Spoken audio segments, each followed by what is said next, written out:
Good afternoon, family and friends. First, let me introduce myself. I'm Xin Ru. I'm the Deputy Director of the Silicon Valley Asian Arts Center. And we are honored to be here to present and to have the privilege to have this memorial exhibition of Professor Fred Martin. This illustrious artist, art critic, and educator was widely admired in the art world.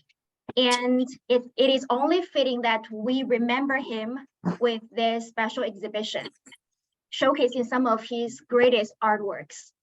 Okay, first, we have a Chinese instrument, guzheng artist, Miss Chen Huiqing. She's going to play a memorial song for us on the guzheng.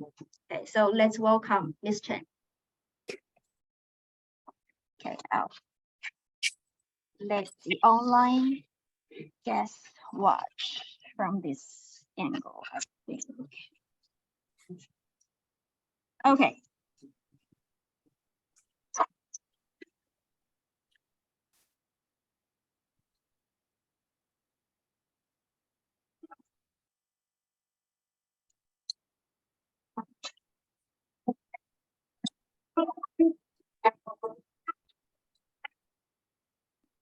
Can't hear.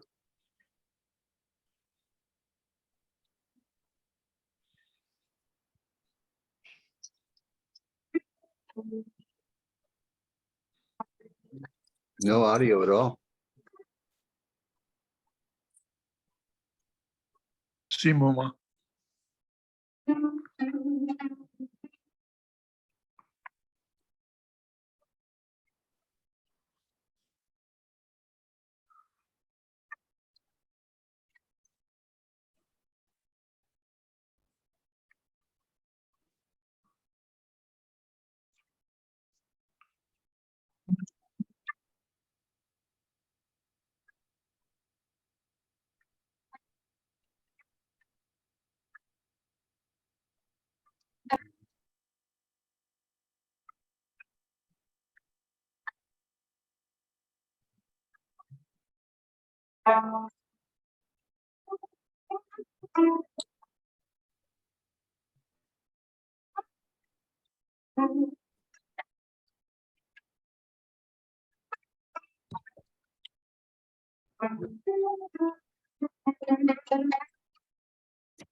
Oh, sure. Can you hear me? Yeah. I can tell. Do you have a brush in hand? No, I'm asking, do you?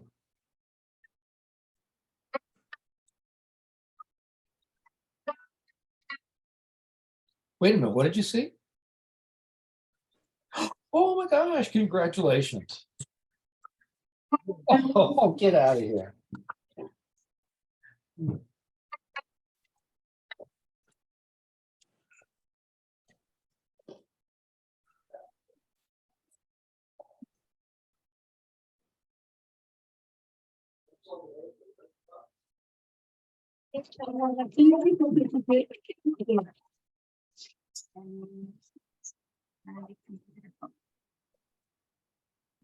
Computer from here. No.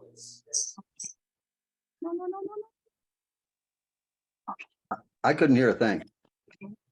Can you hear me from online? I hear you, but we can't hear the guzheng player. Okay, great. Okay, so for this exhibition, we'd like to extend our gratitude to Professor Ming Ren and Professor Fred Martin's family. Thank you. And we have a list of speakers today, and I'm sure they will have wonderful memorial memories and wonderful stories about Professor Fred Martin. So why don't we get started? First, we'll have some of Professor Fred Martin, Damian Martin. Please.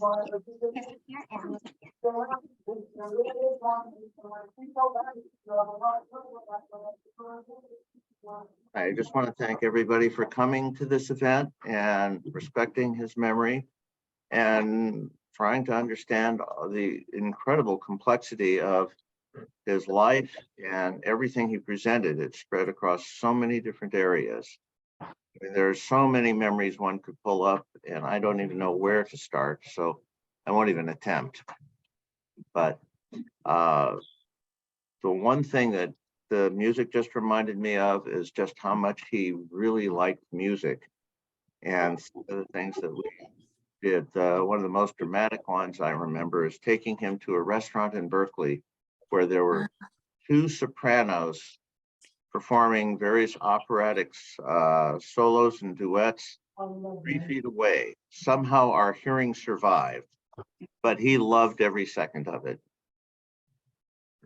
So I don't know what more I can really say other than thank everybody for making it here and to show their respects.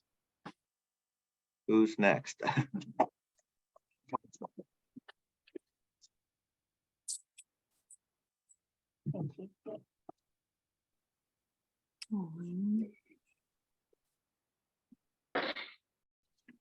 Next, we'll have art historian Mark Johnson. Professor Johnson, are you there? Please unmute yourself. I'll spotlight you for everybody. Hi, everybody. First, I want to thank Zhang Hua, Xin Ru, and Ming Ren for hosting the program today, and thank everyone else who was part of putting this event together. First, I'll just say I've known Shu Zhanghua and the Silicon Valley Asian Art Center for more than 10 years.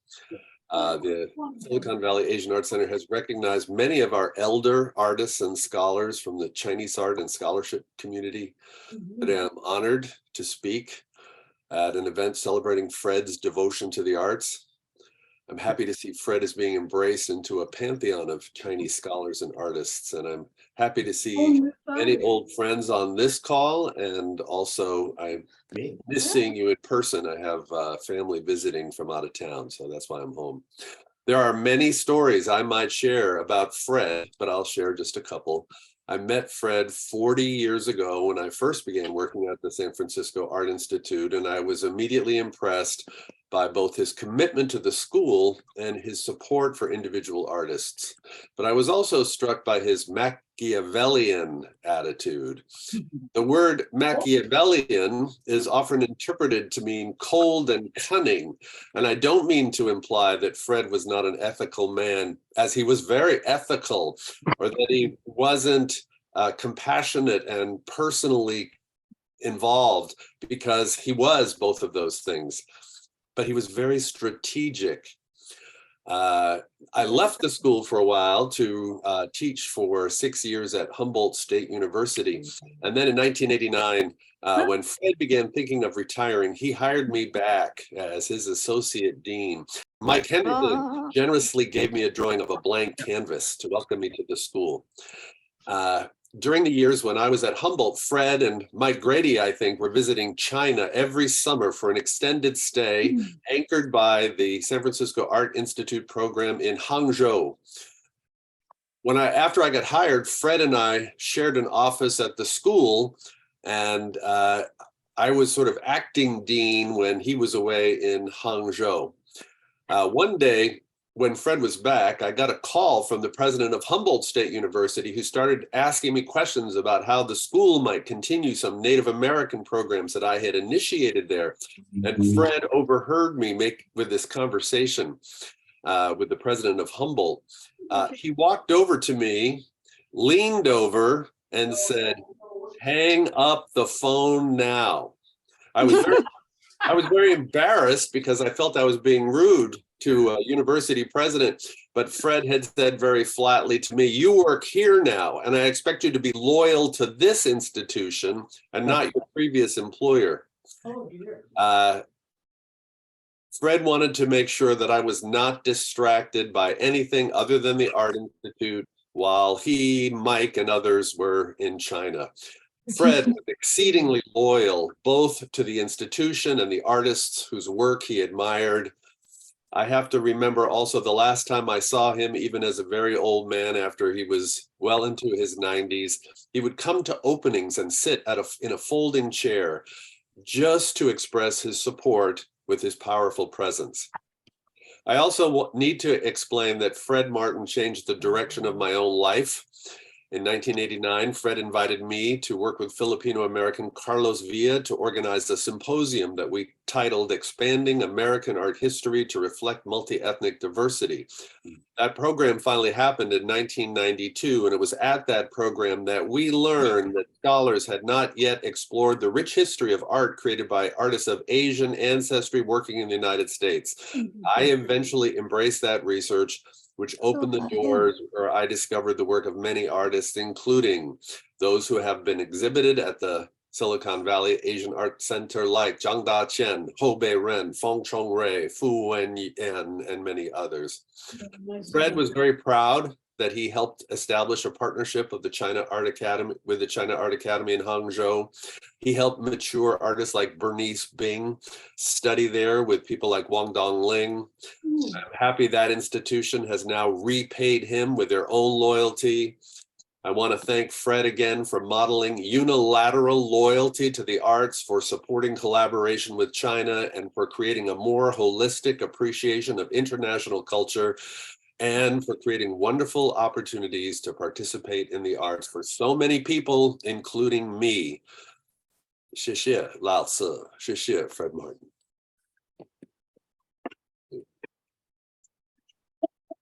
Thank you, Mark, for your precious.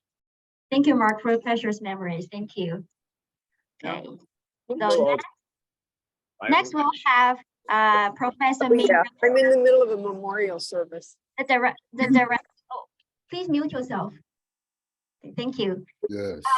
Next, we'll have Professor Ming Ren, the director of International International MFA program of China Academy in Hangzhou, and the professor of San Francisco City College. And I'll share screen of. The whole other side. No, I thought you were.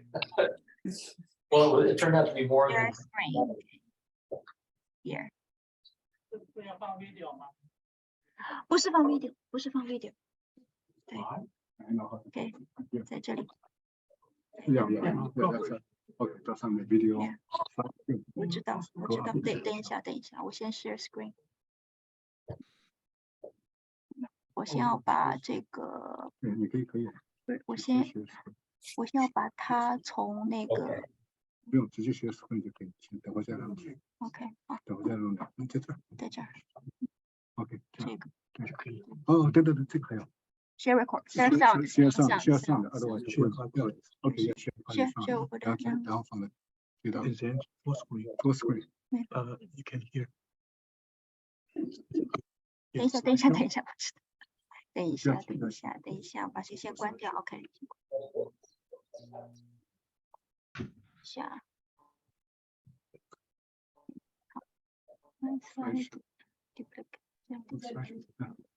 对，我点了 slideshow， 对 ，set up slideshow。From the beginning, first page， 先把这个拉上去，整个荧幕拿上去。我来弄。好，你来弄，因为这是 PC， 我不是太熟。对。我们先弄。对。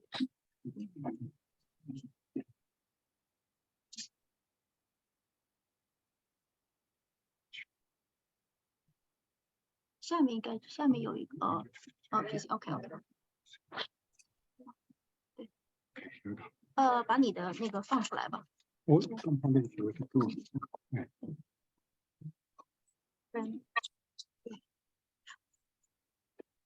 好，没事，不用放我的，没事，他们看得见。 OK， 你说吧，我来调。Okay.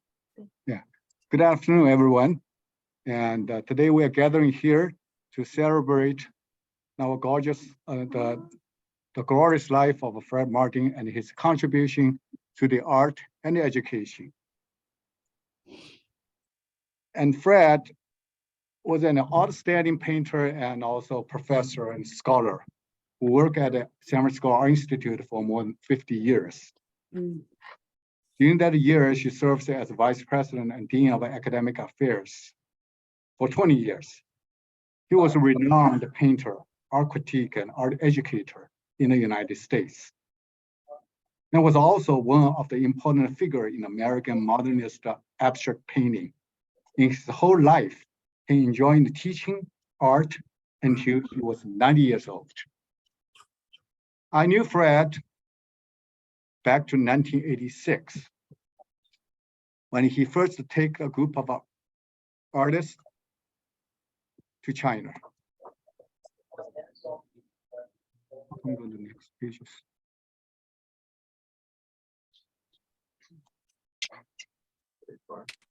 No, I should go to the next pages. It didn't work. How do you use the mouse? Yes, I use them.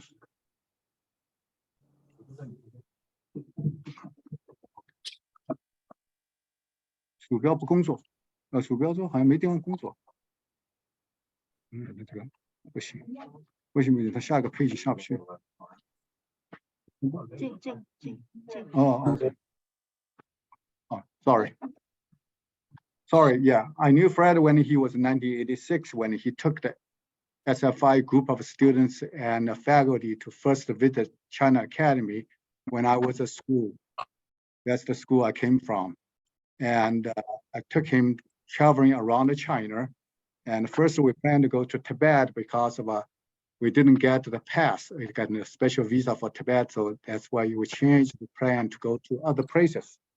And during the trip, I started to know Fred. And he was a wonderful person, very nice personality, very scholar. So from the trip, we know each other. And in the next 30 or to 40 years.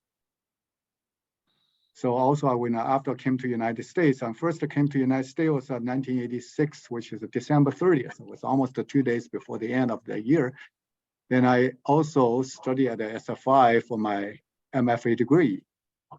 And so Fred not only is an artist, but also he dedicated his life to art education to SFI as well as to China.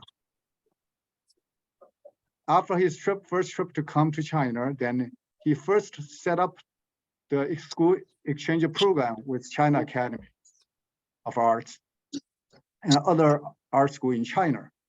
So from there, both Alrighty, well, happy trails, and I'll send you a link to that. from US will be able to Okay. visit or have a workshop and teaching together.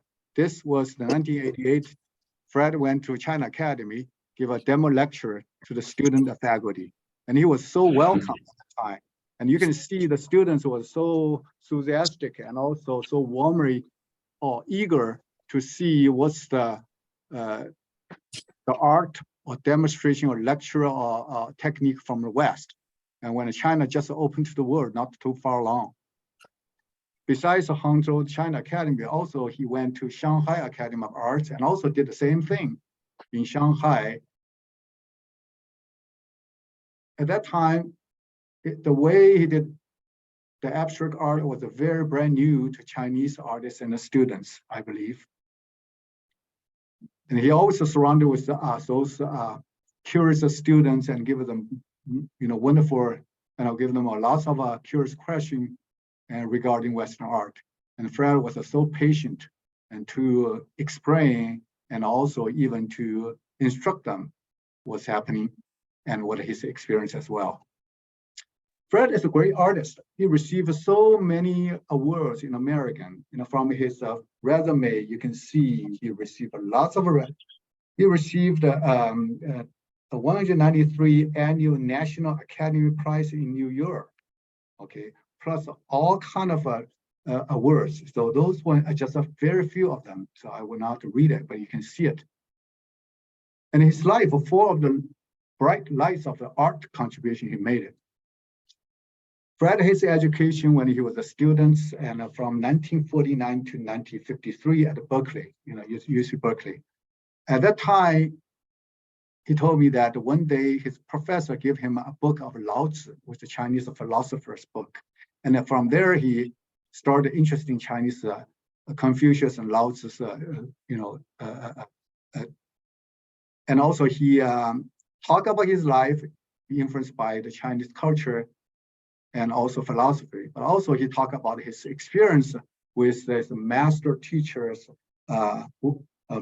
Mark Roscoe, and as well as David Park and Clifford Steele.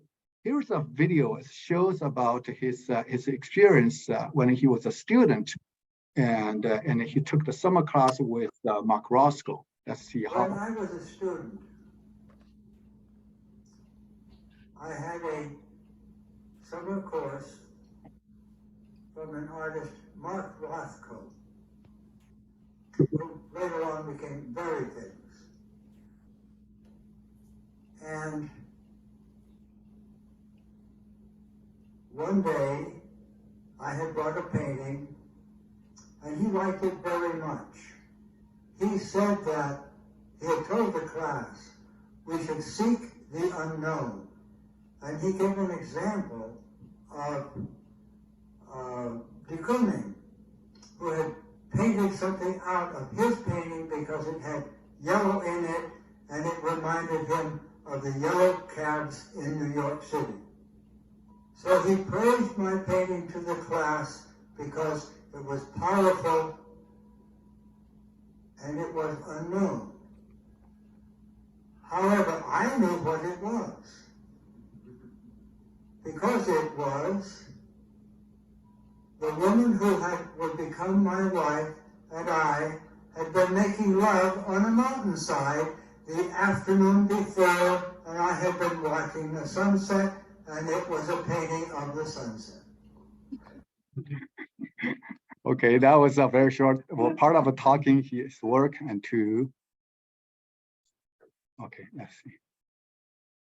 When I was a I'm sorry. Okay, because he liked Chinese culture, liked Chinese philosophy, especially Confucius. And in 2017, when he was 90 years old, we went all together with Jeremy Morgan, David Fraser, and me and other friends of China. We went to Confucius' home in Shandong province, and to realize his dream, he always want to go to see what is the Confucius home look like. That's the day we made the trip. Oh, sorry. That back to 1986 when I took him to around China, and we went to, instead of Tibet, we went to Guangxi province, and there was a minority tribes over there, and the beautiful scenery behind it, and also we visit a lot of places, on the trip. And Fred liked to sketch everywhere when he sees something he like, and he liked to write down something he wanted, and also he has a habit to write it daily. Okay, his daily is a very special. I can show you what's daily look like. His daily is combining his writing, drawing, painting, collage, everything about the day experience he had at that time. And when you look at his daily book, and also each page is look like a piece of art and very impressive. And he wrote down everything in his mind, and also collage and put on everything he collected, and painted on everything from his mood. So he donated 2 of the daily book he had in China to China Academy when he was 90 years old. These are just part of it. Fred also had a lot of show in China besides the American, and also back to 1988, he started to have a solo show in China Academy of Art and as well as Shanghai Academy of Arts. And here's the opening in Shanghai Academy of Arts. That's the opening date. He was warmly welcomed by Chinese scholar and student and faculty. And he was so happy at that time to see his face. And also he was hosted by lots of good friends, including the former president of Shanghai Academy of Arts, Wang Dawei, on the left, second right too. Unfortunately, he will not be able to get on the line, otherwise he will give a speech. And he likes to give answer the question to all those visitors from in front of his work. That's his show in Shanghai. Also, I know Fred, so a lot, always join the Fred's, so family, events. This is the Fred in 1983 Fred wedding party in Oakland. And on the left is his wife, Stephanie, a lovely, lady. And also I knew him also on the first trip when Fred took him in 1986 to China with his son and daughter. And he used the Chinese double happiness as a decoration for the wedding home. And you can see how he was happy at that time. And me and other friends like Jeremy, and we all went this event. Very lovely couples at that time. I was lucky I had a camera at that time to, you can see Jeremy on the right picture, was very handsome at the time. And I was so young, naive, it looked like another person. So I found those historical photo, which is pretty interesting. Yeah, you can see that lots of SFI faculty and the students there, including President Bill Buxton, were next to me on the one. Fred has lots of friends in China, back to 1980s. So he went to China very often, almost every year, a couple of years, So every time he met our friends over there, this is back to 1988. Fred was in Shanghai. I put the two pictures here. You can see what's the difference in Shanghai nowadays to the years when Fred was there. So when Fred was there, you can see only the TV towers lonely behind him. Now, if you go to Shanghai, around the TV tower, 4 of the high sky buildings. So it's very different. And we went to China many times. We had a show together, and this was in 2008 in the Olympic year. We went to China. I think the person take a photo for us is fine while he's here right now behind. And we went to Hangzhou also, and boating on the lake, a beautiful Western lake. And Jeremy and I, we all joined the lake at that time, and that was a favorite places for all of us to go. We also had a very a big show, which is coaching around China. It's called No Room for Form, and a contemporary painting from American artists, and curated by curated by the Dr. Roger Mandel, who was the deputy director of National Gallery, and also he was an art consultant for the previous president, Reagan Rui, and Bill Clinton as well. And he was now a curator. And later on, also Professor Shen Kui also joined the curating team.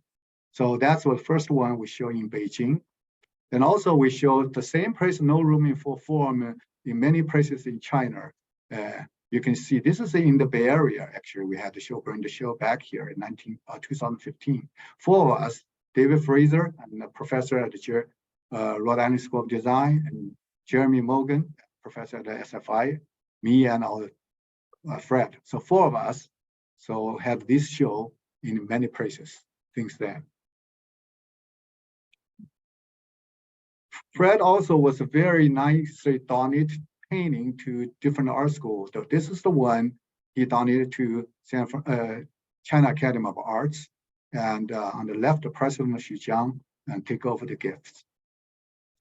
He also followed us with visiting the Central Academy of Fine Arts when Jeremy Morgan delivered a lecture, demo lecture, and give the lecture, give the painting to the school as well. Fred was there. Fred in front of his work. We had a big show in Shandong Art Museum. It's the same thing, the first No Room for Form in China. So supported by Chinese Cultural Ministry, as well as Shandong Province local government. So had a huge opening at that time. And Professor Wang Dawei, the president of Shanghai Academy, came for the opening. Fred wear the scarf, which is special for his work. And also he received a guest professor from Shandong Normal University at the same time when we had an exhibition over there. Then the show was moved to China Academy of Art Museum. And President Xu Jiang also hosted, and we get a big show over there. So 4 of us had a lot of a show since 2014. That was in the Central Academy. In 2018, when China Academy had its 90 years anniversary, he had a big event at the San Francisco Art Institute. So on the opening, and Fred delivered a very moveful and impressive speech. And at that time, he was almost, cannot stand so well, so we have to hold him. Fred is very diligent. Until he's very elderly, he still painted every day at home. And keep writing as well. He's an art critic. He always give a lecture, always write article for the magazines. He used to be a editor and a writer for Bay Area. It's called Art Weekly. And he likes art. He likes to visit the studios in France. There's a Jeremy's studio. And also San Francisco Cultural Council, from Chinese Consulate, and Dr. Zai Deyu, and also visit his home. And on behalf of the Chinese government, to give him a very nice gifts. That was back to about 4 years ago, when he was still retired at home. Well, when he was 94 years old, he had a birthday at my home. We, Michael Grady, and he's a former, colleague, and came, and we had a pretty warm dinner together. Just that when Fred was sick, he's still very, optimistic, and also he likes to talk. We'd like us to visit him, so we have a very good memory about his last period of his life. And this is the last trip he went out of the home before he passed away. He came to here in this room where you're sitting here to visit the show with the Jeremy and I show. And he insisted on to come here. He called me, he said, I would like to come. And I said, no, you are tube feeding already. No, we don't want you to get a risk for that. And he insisted on, he asked his friend to drive him to here and to see the show. That's his last trip out of the door before he passed away. So you can see he was so nice. That was the last trip I went to see him. A couple of weeks before he passed away. When I saw him, and he's still reading a Paul Cézanne's book. He loves art. He loves education for whole his life. We'll remember him. Thank you.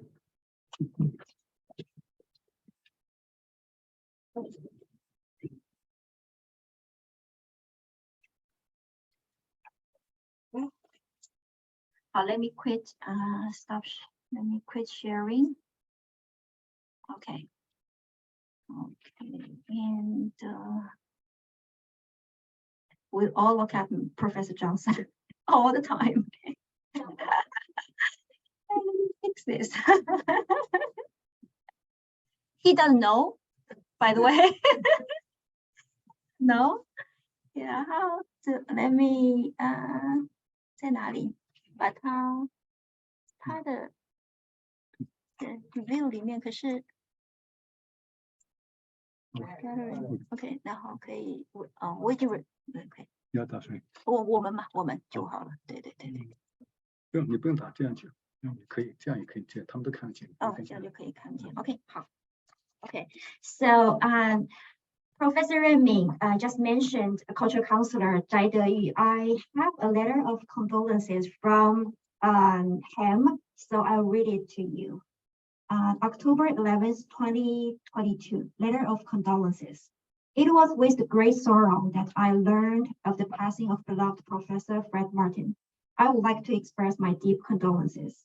Professor Martin was an outstanding scholar and artist who not only had great career achievements, but also devoted himself for half a century to promoting exchanges and the cooperation between the fine art schools of our two countries, and to enhancing mutual understanding between Chinese and American peoples.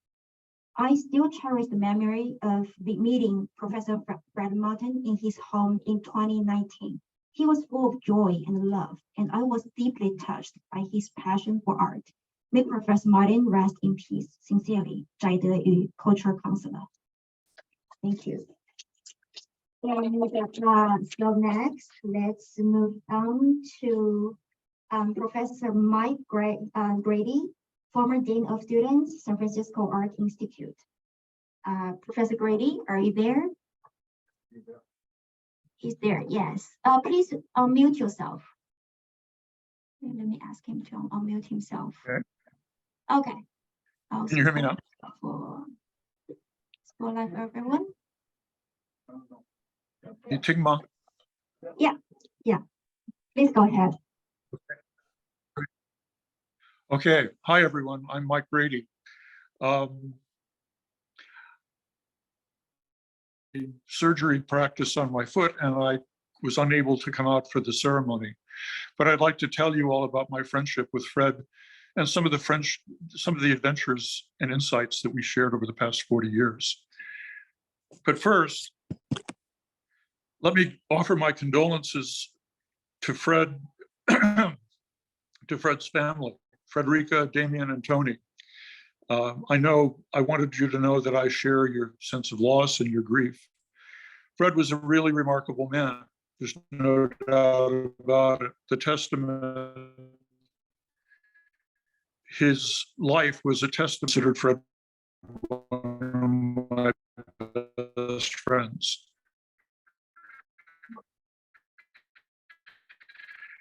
In Fred's second term as academic vice president / dean at San Francisco Art Institute in 1983, he hired me to be what I was aware of the school's most innovative and prestigious art schools, dedicated to fine art writ large.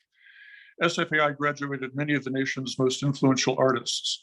More than a school, SFAI was a gathering place for artists and innovators in many areas throughout its long history.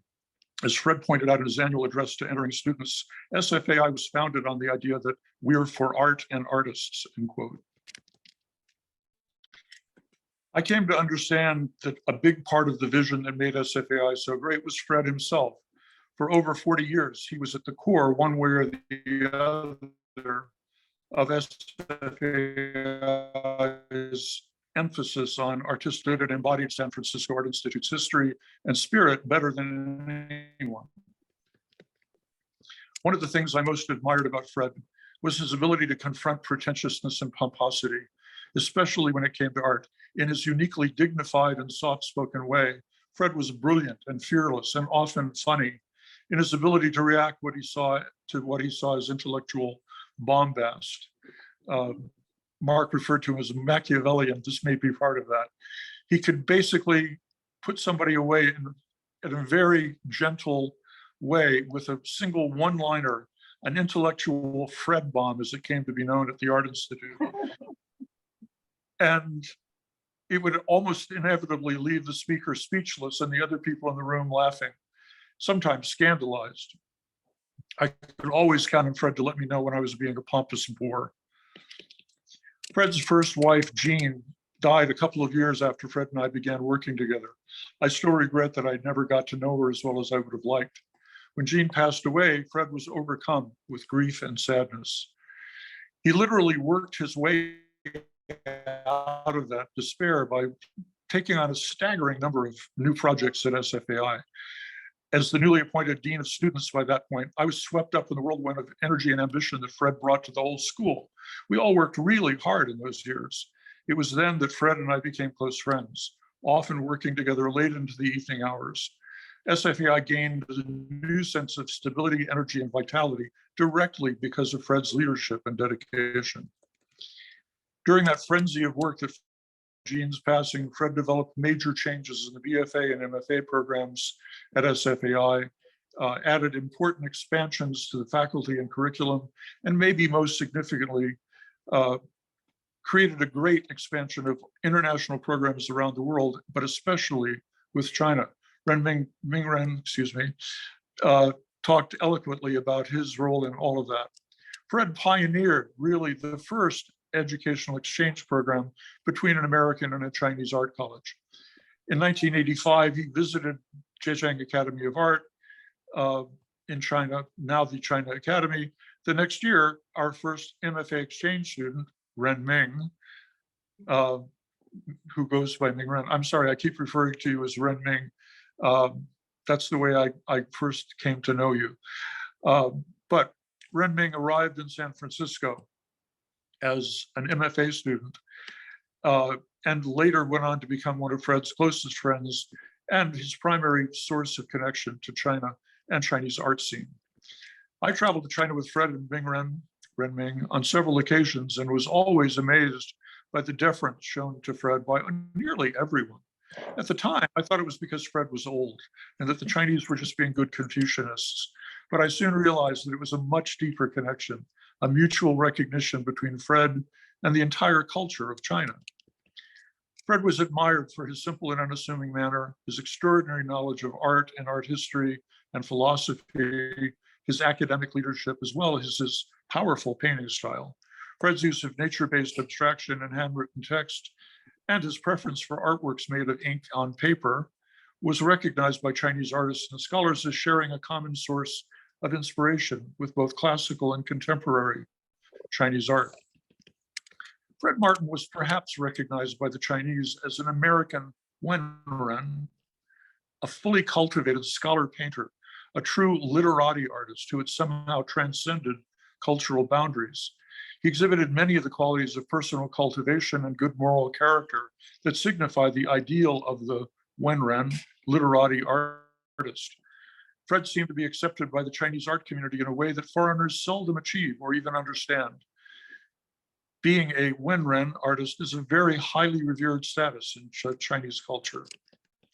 Fred maintained important contacts with the Chinese art community and the China Academy of Art in particular. Numerous articles were published in China about Fred and his artwork. He had several successful exhibitions in a variety of locations throughout China. On one of our visits to China, Fred and I were in the back of a cab, and the cab driver recognized him. He turned around and said, "I know you, you're Ma Ting, famous American artist and professor. I saw you on TV last night." Fred and I were both absolutely amazed. A documentary about Fred and his artwork had been filmed by China's national television network, CCTV, several years earlier, but was shelved without explanation. Fred supposed that the film was forgotten and discarded. But then, 10 years later, it had suddenly been released without any kind of announcement or warning and broadcast all over China. The political climate was then more suitable, apparently, than it was when the initial documentary was filmed. A great surprise to everyone, but it gave Fred a new sense of acclaim and recognition throughout China. Fred's involvement with China continued until his death. It seems appropriate that this memorial and the accompanying exhibition of Fred's artwork should be here at the Silicon Valley Asian Art Center. I'd like to thank Ren Ming, and the leadership of the Silicon Valley Asian Art Center for putting this together. The artistic connection between East and West was an important part of Fred's life. But Fred saw teaching and writing as interconnected elements of his own identity. Despite his considerable achievements as an artist and a writer, it seems clear that Fred Martin's legacy was primarily as an educator. A student at SFAI once told me that Fred's art history survey class was his favorite class. Every Tuesday morning, I get up and I laugh myself to sleep. But over the past 3 generations, there have been literally thousands of students who've been inspired by Fred. Some became famous. Their artwork and ideas have influenced the art world. Many others who never saw it or achieved artistic recognition lived more fulfilling and meaningful lives because of Fred's influence. I remember the outpouring of love and affection at Fred's retirement party at SFAI in 1992. The sense of rapport between Fred and the students and the faculty was palpable. He was given a bronze pair of Birkenstock sandals, one of his trademarks, as a symbol of that admiration. He responded simply and honestly by saying, "I love you all." After he retired as dean at SFAI, Fred and I worked together at JFK University in Berkeley in a program called Arts and Consciousness that offered graduate degree programs combining art, personal development, and spiritual practice. Fred was able to explore new ways of teaching art in a very different context than SFAI. I think Fred did some of his best teaching in those years at JFK. Like SFAI, JFK University tragically closed down for financial reasons. Regardless of where he taught, Fred was dedicated to his students. I remember clearly Fred saying in a discussion about the importance of teaching from one's own artistic practice, "You know, it's just all about self-affirmation. That matters more than anything." It's a sad irony that Fred passed away only a few months after SFAI finally closed its doors. In fact, my last conversation with Fred was about what went wrong at SFAI. We never figured it out. I think their nearly simultaneous passing marks the end of an important era. Everything changes, doesn't it? Despite living 3,000 miles away in the past 14 years, I've been fortunate to be able to maintain my friendship with Fred. I've seen him almost every year that I've come out to visit California. I will miss our long discussions over vodka martinis late into the night. I'll miss Fred's brilliant insight, astonishingly broad knowledge of almost everything. I'll miss the joy he took in simple things like singing karaoke in a sleazy Chinese bar at the age of 91. I'll miss the Fred bombs. I'll miss Fred's wisdom, his kindness, and his always understated sense of ironic humor. We will not see another like him. We all grieve his loss, but please join me in celebrating Fred's life. I believe Fred Martin will be remembered as a genuine art hero. Thank you. Thank you, Professor Brady. You're both right. Referring to Professor Renming as Mingren or Renming. Yeah, Renming is the Chinese way, so both are not wrong. Okay, now let's move on to Professor David Fraser, an old friend of Professor Fred Martin from Rhode Island School of Design. And Professor Fraser, are you there? Yes, I'm here. Okay, yes, you are here, and I'll spotlight you for everybody. Okay, and Okay. Spotlight. Okay, there you are. I didn't know Fred as long as Mike, and I can hardly add anything more beautiful than the things that Michael has said about Fred. You know, we had several shows together in China. We traveled at least 3 times during that period in China. The very first time in Beijing, he was with his wife, Stephanie, a very devoted relationship, you know, and it was a very poignant and sad in some ways that Stephanie was starting to lose some of her memory, and yet at the same time, Fred was completely compassionate and kept pace with the two of them was something else. The very last show, this really passionate and proud man, I don't think he was willing ever to let himself show any type of weakness whatsoever. You know, even in the last show in Hangzhou, Fred was mainly relegated to a wheelchair for any of our trips.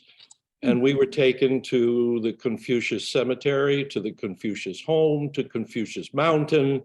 And Fred, not really dressed for the weather of the mountain, allowed himself to be wheeled up, you know, the long drive and so on, and waited for the rest of us as we climbed the stairs and got back down and so on. The idea of the vodka martini, Michael, reminds me of one evening we were having a drink in the bar, in a Beijing hotel. And there was a young woman from New Zealand who was acting as the bartender. And she started to put Fred's drink together, and he was absolutely adamant that she was doing it all wrong. So he immediately went behind the bar and proceeded to give her a tutorial on how to prepare a proper vodka martini. I'm never going to forget this guy. He spoke truth always. There was one point when he spoke passionately about how much he cared for Jeremy Morgan's artwork, his paintings, and for Ming's. And then he said, if mine, well, I don't really get his. And but, well, that was okay, because that was Fred. And he never missed an opportunity in any of his public speeches, whenever it was appropriate, to basically tell the history of the Art Institute in San Francisco. And he loved that school. It was clear to me, as someone who has loved mine over 40 years, that Fred must have been very disappointed in the end to see the school close. I think we all are, but he's just a great fellow, wonderful painter, artist, and a tough cookie, and I can't really add anything more to that than what Michael and others have already said. So thank you. Thank you, Professor Fraser. Thank you for the wonderful stories. Okay, next we'll have Professor Jeremy Morgan, Professor of SFAI, is here in the house. So I'll spotlight. Let's remove the spotlight and pen. 也可以啊，就这样吧。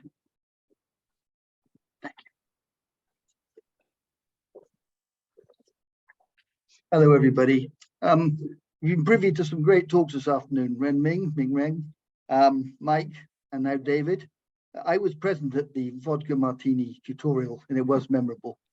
It was a fun evening all the way around. I have little to add because I don't want to hold up too much the proceedings, but I met Fred in 1983. I came to this country on a fellowship from the UK, having done graduate work in London. I wanted to see America and I wanted to see China at some point. And when I got given the chance to come to America, the people who gave me the money from New York said, don't go to Yale, don't go to Columbia, don't go to the East Coast, go to San Francisco Art Institute, because that's a real painting school.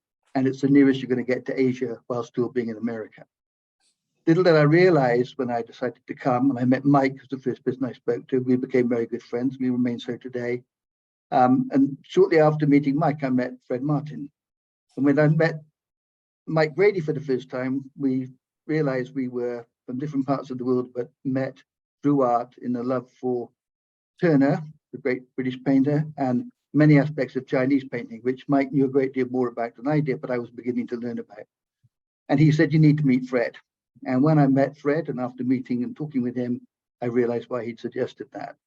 Fred, as has been pointed out, Ming's beautiful presentation, I think, has painted a very good painting. For those of you that don't know Fred, was a remarkable individual, and I think possibly a visionary in another life. His artwork to me was always a form of journaling. He was a diarist of his sort of inner world. He knew the world he lived in. The worlds he lived in were those with the eyes open and those with the eyes shut. Those were the two worlds he melded together in a unique way. His use of text, and as has been pointed out, his interest in paper and ink gave Chinese artists an access point, which I think has been pointed out was very, very important. But in my meetings with him, he was doing a trip to China, but he's getting old enough to be worried about having to look after lots of students. So he loved going to China. He didn't like being a chaperone. So at that point, Mike, and eventually myself and other faculty members began the trips. But fortunately for me, not only was Ming there more often than not, really helping put things together and making things accessible, but Fred was there. So I got to see Fred being recognized in a very, very special way by the Chinese in ways that have been pointed out today. He was revered, very simply, because he understood aspects of Chinese thinking and culture, and was a natural bridge between the West and the East. I too had come to Chinese art through my father, who was a political geographer, lecturer in the UK, but his specialty was China, land use, and history of land use. And as a result, there were books in my house of Chinese painting from various traditions and dynasties. And I looked at these. My father was an amateur painter, and I saw these works and he talked to me about them. And when I went to Oxford, I studied with the keeper of Eastern art and was looking at scrolls and fan paintings from primarily China and Japan, and began to understand that there were connections between East and West through art, as many artists have found. And Fred, for me, was a connection to one of the movements in American art, which is abstract expressionism. Fred was really very much involved, even albeit with the West Coast rather than East Coast version, but Rothko and others came to the Art Institute. And his understanding of abstraction was a vital clue for me to understanding. I came here for a reason, partly because of the abstract expressionists. When Fred encouraged me to go to China, the circle was forming, sort of finishing itself between my interest in abstraction, landscape, and Chinese art. Fred was instrumental in my own career at the Art Institute. There were difficult times there politically, but he was a marvelous communicator. He was loyal to the school and to those he believed in, which included students, staff, and faculty. His friendships were, he was a complex man to know. I had a great fondness for him. He was quite enigmatic. We went out for a dinner one night, and we shared a lot of thoughts about art in general, which was to me very illuminating. I think any passing is sad, and I think it's been pointed out today, the closing of the school and the passing of Fred are a sort of natural conclusion, as Mike has pointed out, to an end of an era. And yes, Mike, as you know, things do change. But what we carry is memories, friendships, and the love that Fred had for Chinese culture, people in general that were worth loving. He was very, very caring individual, and is somebody I shall miss personally for a long time, forever probably. But Ming and I went to visit him together. Ming saw him after I did on that occasion, but as we were going into his bedroom, he was going to rest, we made some comment about what he'd like to be doing. He said, I want to go to China. I want to go to China. He was quite adamant. And we smiled and we thought that would be nice. So in a way, this exhibition space and the kindness the Chinese community here have shown to Fred is a nice way of marking the fact he's never actually leaving China, hopefully, nor America. Thank you.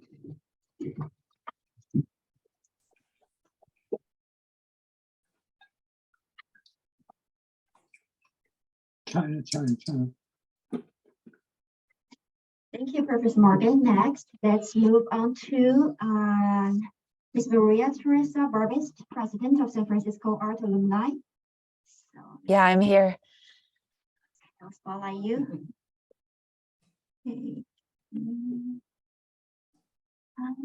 All right here. Yeah, want that spotlight. Don't remove this. Okay. Thank you so much for putting this together and also for making it possible for alumni to come to this ceremony via Zoom. I know a lot of people had asked us, they want to be here. And so thank you so much. I know it's hard sometimes to manage everything, but it's just wonderful. On behalf of the alumni, I just want to say how grateful we are for everything that Fred Martin has done for the school and for so many students. I talked to Annie Reiniger yesterday, who worked at the school when he was there, when he was in charge, and she said he really was able to, pull the ship around, and he worked so hard to give SFAI new life at the time, and he managed to do it. And he managed to put it on strong feet at the time and made it possible for so many more students to go there. Also, Jeff Gunderson shared with me that he was one of the first 3 people at SFAI who had a computer, and I think it was an Atari or something like that. But it was just incredible, all the amount of time that Fred was at SFAI.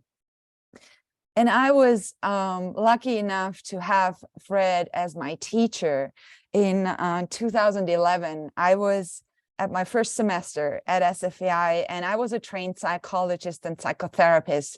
I did not know what I was doing. I was terrified at SFAI. I had no art background whatsoever.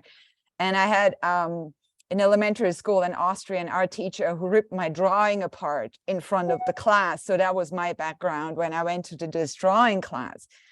And I will always remember Fred for his kindness, and also for how he was able to give us so much support. And a lot of my friends at the time too, we went through a lot at the time, and a lot of, you know, you could call it personal growth, but he was aware of it. He knew it. And one of the drawing exercises we did was that we got 2 tarot cards from Fred, and we did life-size drawings and then cut them apart and then glued them together. And for me, it was as much psychotherapy as anything else that happened in this drawing class.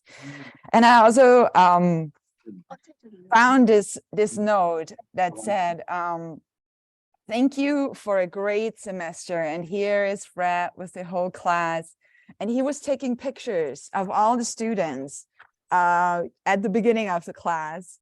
And then at the end of the class, where I was smiling, by the way, with a glass of champagne, which he brought to the last class. Everyone got a glass of champagne. I think it didn't care how old the students were.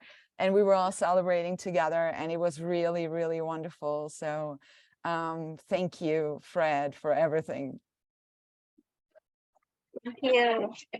Thank you, Ms. Francis. Okay, so we have Annie Regina Hallow, Vice President and Chief Editor of SFAA Online. Would you like to say something?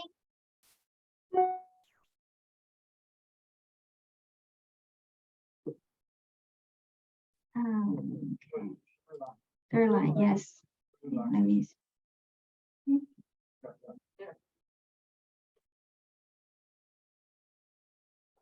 Okay. Oh, did you ask me a question? No, would you like to say something?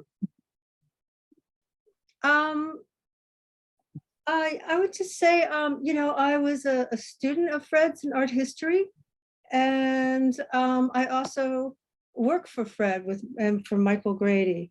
And I would say that when I started working in admissions, when I graduated, the school was in terrible shape, and we were really struggling. And I would just say when Fred took over a couple of years after I started working there, I felt he really stabilized SFAI.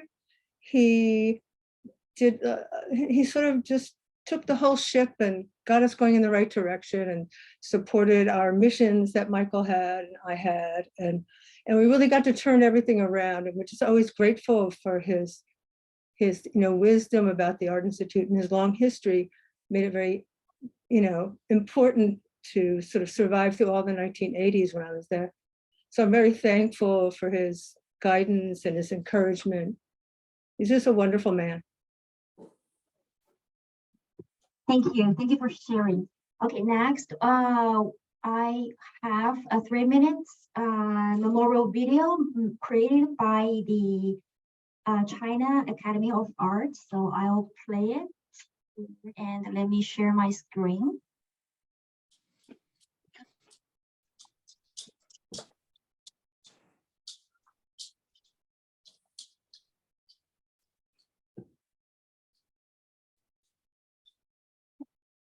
Here.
Thank you, China Academy of Arts. And next we'll have artist Ho Ning. He's the former professor at SFAI.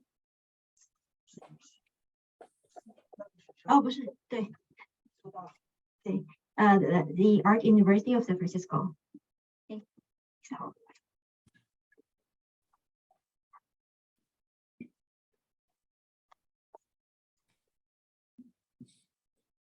Hi, everyone. You probably already know me because I had many shows here. But I think today is for me to have a respect Martin's great work.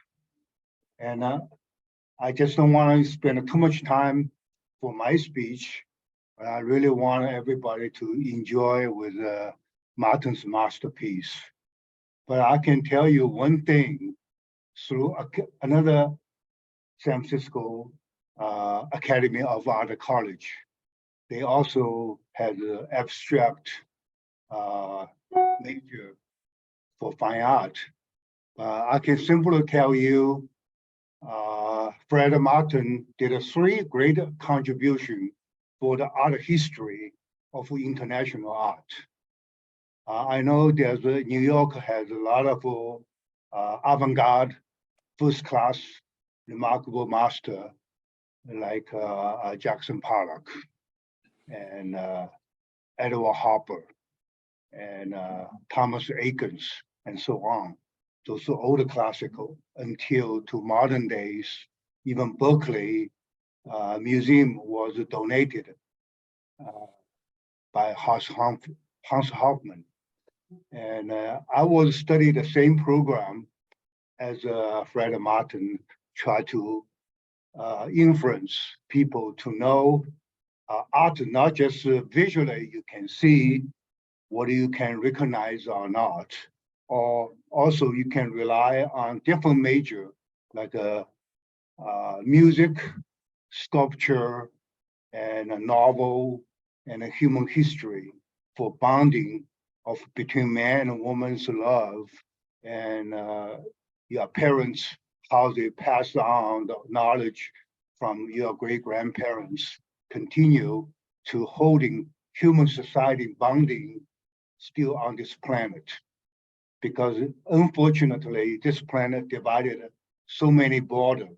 Each country has its own flag. I do believe only one flag is called love.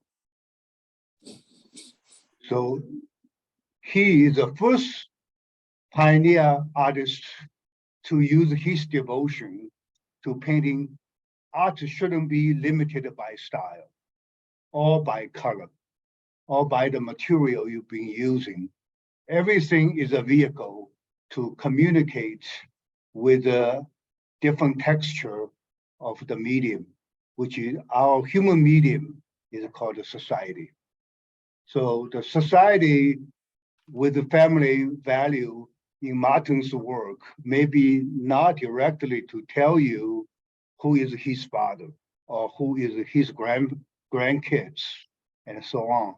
But he did tell you what a human needs is communication.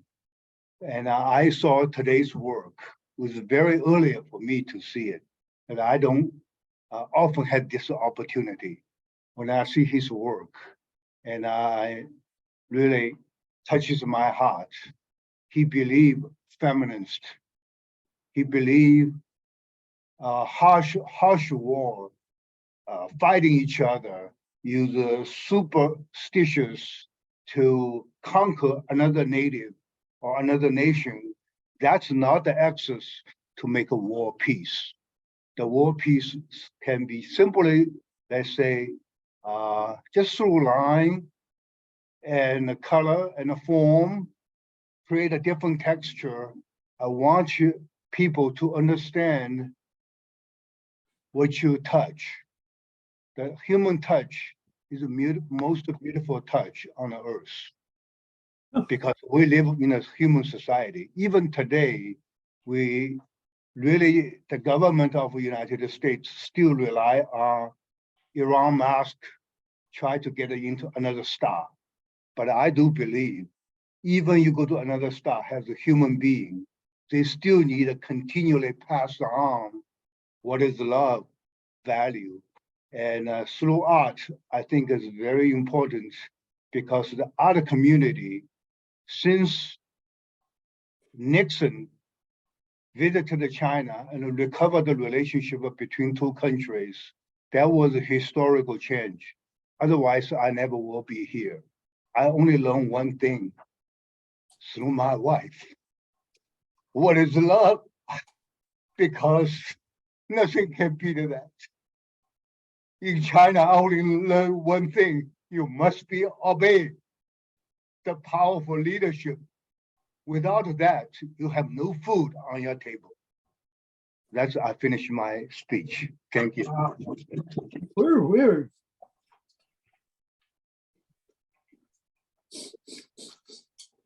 Thank you. Okay, next we'll have Professor Fred Martin's daughter, Frederick Martin. Okay.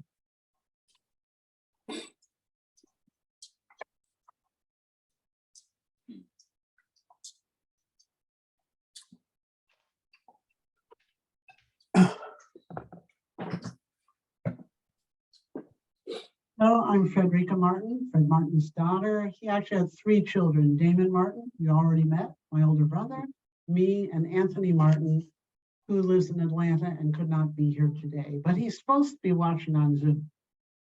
I want to thank Ming Ren and Zhihua Xu for arranging for this. It was Ming Ren's idea, which he had within days of my father passing away. Zhihua Xu is so incredibly generous to let us hold it here at the Silicon Valley Asian Arts Center. I want to talk about the very beginning because I was a witness to it. Many years ago when I was in graduate school at UCLA, I was visiting my father and staying with him for a few days in Oakland, and he told me there's this man named Mr. Ye from an art academy in China who wanted to have lunch with him and discuss some sort of project, and would I like to come with them to lunch in Chinatown? And I'm up for a lunch in Chinatown. So we go to Oakland, Chinatown, where we meet Mr. Ye, who orders lunch, which included Chinese chicken feet. And I never had chicken feet before, and they're rather bony. Anyway, Mr. Ye was proposing to set up a student exchange program between SFAI and Hangzhou Art Academy. And the way it evolved was the SFAI students would go there for 6 weeks in the summer, learn traditional Chinese painting techniques, and get a full semester's credit. And if my father could get at least 10 students to sign up to go, he could go for free. So I remember him saying in spring semester, he would cost any student he saw in the halls of SFAI and ask him, don't you want to go to China this summer? So I think he usually got to go for free, and as was mentioned, often other SFI faculty would come and people from other places. And what it led to, as has been mentioned by other people, is this wonderful collaboration and communication between the art community of China and the art community of the United States. I'm a scientist myself, and one of the cool things about being a scientist is I've worked with people from all over the world, because international communication and collaboration is crucial to science. And interestingly enough, the scientist I share my office with is a scientist from Beijing, and there are other Chinese scientists down the hall from me. And what was really amazing to me was one of them, when I was introduced to him, knew about my father and my father's art. And this guy wasn't an artist, and he knew about it. Over the years, I remember Father talking about how China changed so much. When he first started going there, telephones and televisions and such were really rare. If you wanted to call the United States, you had to go to a specific hotel in Beijing that had a bank of payphones that were connected to America. And you'd get on the phone and an operator would say, welcome to America, and then connect you through. Obviously, when he went there on his last visit, everyone had cell phones. Also, he commented he was invited to a special seminar on art in China. And as part of it, a symposium, I should say, as part of it, he got to tour 5 different art academies in China, and he was so impressed with the investment China was making in art education. All these places had brand new buildings and stuff. And I can say from my side, I've also seen how China is investing in higher education. One of the Chinese scientists I worked with a few years ago left his position at UCLA to go back to China to become a professor at a brand new Chinese university they were building from the ground up. So it's very impressive what's going on there. I want to make the point that maintaining these collaborations, such as the one in the art community between China and the US, or the scientific community between China and the US, are really important, even during times when our governments are getting along so well. After 1989, things were really tense, and the student exchange program with SFAI was stopped for several years, and it was actually the Chinese Art Academy that approached my father and asked for it to be restarted. And they said, it's important for our young people to be in contact with young people from other countries. So they restarted the program. And he told me the first year when he went back, there was still very few Western tourists in China. One of the things he did was take a cruise ship down the Yangtze River, which he'd done before, and before it was always full of tourists. This time around, there was hardly anybody there. And when he went to the bar for his evening martini, there were only like 5 people there. But later it recovered. Now things are getting a little tense again between the US and China, but I hope all these collaborations continue and continue to produce wonderful art and scientific breakthroughs. There's some people I want to especially thank who couldn't be here today. One is Phil Lederer. I believe he saved my father's life at one point. My father was in Canada, and his wife Stephanie had developed Alzheimer's, and she was in a special Alzheimer's care facility. He stayed in their house in Montreal, and he visited her every day, and his Parkinson's was starting to get worse.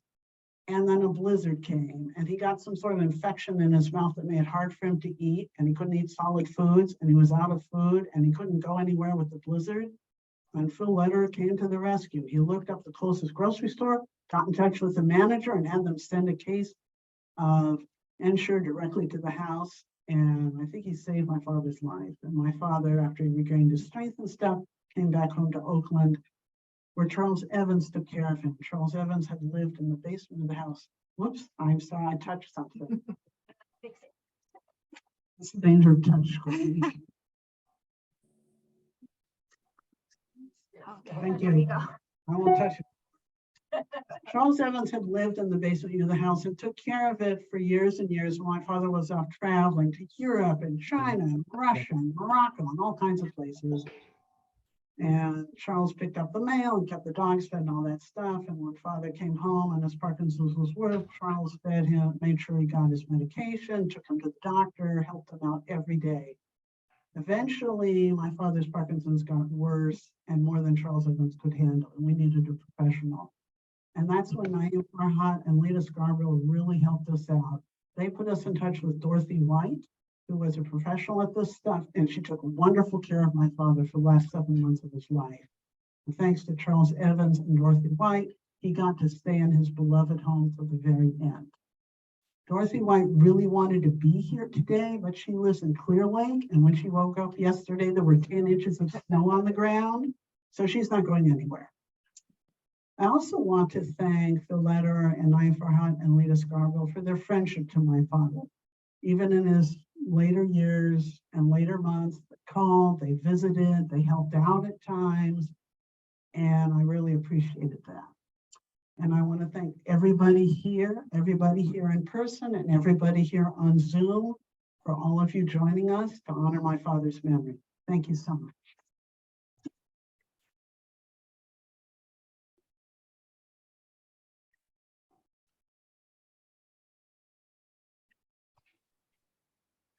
Thank you, Frederica.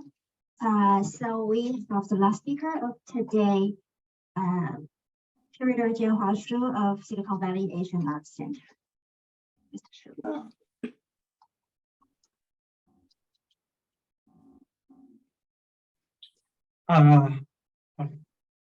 Hello everyone online and on site. Yeah, my name is Jianhua Shu. Yeah, the curator of Silicon Valley Asian Arts Center. Yeah, it's a great honor for our art center to hold this event and exhibition in memorial of Fred Martin. Yeah, Professor came to our gallery twice in recent 5 years. The first one is the 2019 the exhibition of the alumni of China Academy in North America. They have a group show, and Professor Martin came here. Second time is last year, yeah, to attend the Ming Ren and Jeremy Morgan's show in here. Yeah, Professor gave me a deep impression, for his appreciation of arts, understanding of Chinese culture, art, and his critical thinkings. This event, initiated by Professor Ming Ren, supported by Professor Martin's family, especially Femia and his wife Peggy. They give us a lot of documents and files. So I have chance to read through some professors' archives, and I can feel. I ask myself if I want to find a similarity Chinese painting artists in the history to fit to comparison Professor Martin, who is the artist. I think in 2 days and found is maybe one way of tongue dialects. One way is a deep thinking, is a Zen practice, Zen practice master. And he is the founder of the Chinese literary painting tradition. We can see a lot of paintings here. Most of them are collages. But I don't think collages is very similar to the Chinese classical poem.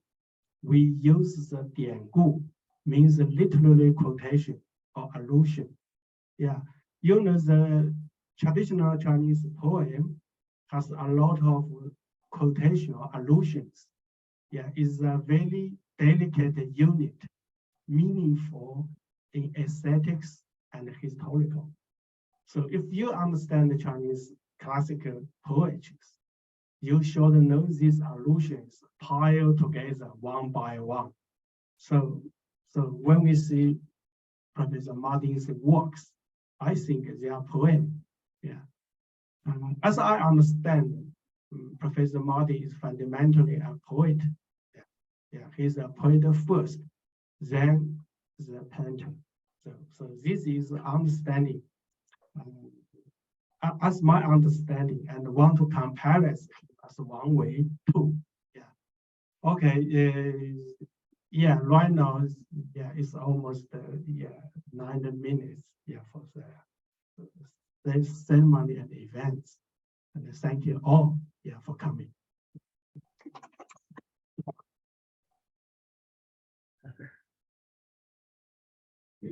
And on behalf of the Silicon Valley Asian Arts Center, I would like to thank everybody in person and online for today's event.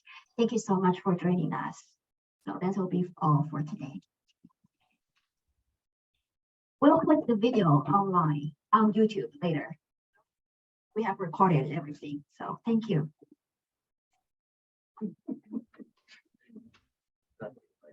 Oh,